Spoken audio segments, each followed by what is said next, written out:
Hello guys! Welcome back sa Alex Sub channel. Dito na tayo sa continuation ng ating Advanced Smart Robotic Car Kit from Alex Sub Electronics. Sa previous video, na-assemble na natin ang buong robot car at pinag-usapan ang iba't ibang features nito. Sa video na ito, ang focus natin ay ang IR remote controlled mode kung saan tayo mismo ang magpapagalaw sa car gamit ang infrared remote control. Ang IR remote control ay isa sa mga pinaka-fun na features ng Smart Robotic Car Kit na to. Pwede mong paandarin ang car forward, backward, left, right, o stop gamit lang ang remote control. So bago tayo magsimula sa wiring at pag-code, syempre kailangan muna natin ihanda ang mga components para sa project na to. Since nabuo na natin ang Advanced Smart Robotic Car Kit natin sa Part 1, ay kompleto na ito. Kaya kung hindi mo pa ito napapanood, ay panoorin mo muna ito. Okay, kung ready na ang lahat ng components nyo, this time, ipapakita ko naman sa inyo kung paano i-connecta ang IR receiver sa ating Advanced Smart Robotic Car Kit. Let's start with the motor driver connections.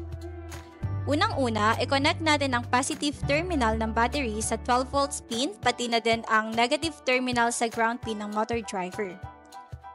Maglagay din tayo ng other positive at negative terminals sa male balun connector. Sunod, ikabit natin ang mga motor sa motor driver, left motor sa out 1 at out 2, right motor sa out 3 at out 4. Pagkatapos, ikonekta natin ang mga input pins ng motor driver sa Arduino. IN1 sa pin 2, IN2 sa pin 3, IN3 sa pin 4, and IN4 sa pin 5. Ngayon naman, punta tayo sa IR receiver connection. I-connect natin ang signal pin ng IR receiver sa digital pin 7 ng sensor shield. Ito yung gagamitin para makatanggap ng signal galing sa remote control. Yung VCC pin, i-connect natin sa 5 volts pin ng sensor shield. At syempre, huwag kalimutan ang ground pin ng IR receiver. I-connect ito sa ground ng sensor shield. And that's it! Ganun lang kasimple ang wiring ng IR remote control sa Advanced Smart Robotic Car Kit natin. Kaya kung beginner ka pa lang, no worries, madali lang itong sundan.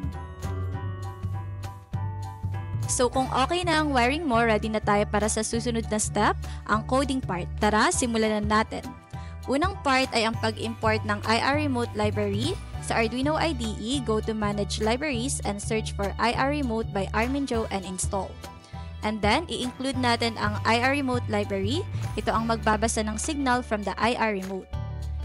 Next, nagdadeclare tayo ng IR receiver sa pin 7. Dito nakakabit yung IR sensor natin. Next step, i-define na natin ang motor pins gamit ng array, dalawa para sa kaliwa at dalawa rin sa kanan.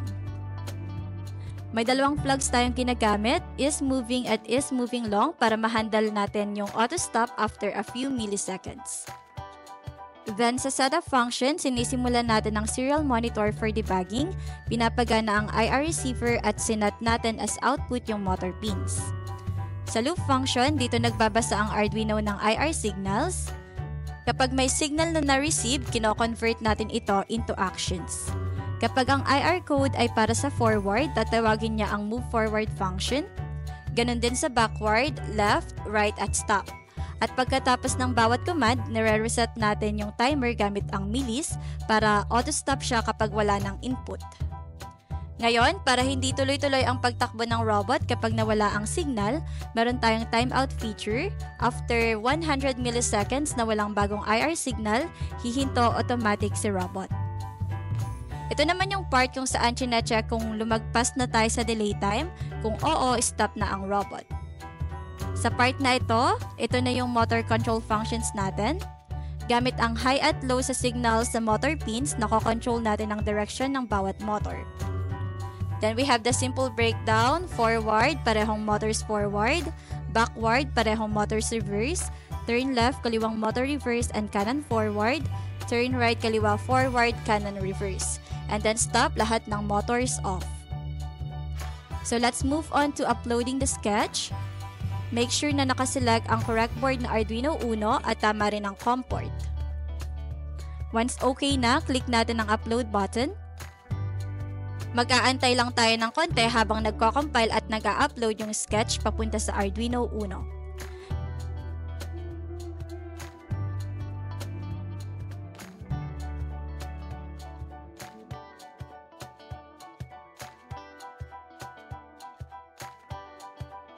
Kapag successful ang upload, time to test it in action.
At ayun, tapos na natin i-code at i-test ang IR remote-controlled car mode ng ating Smart Robotic Kit.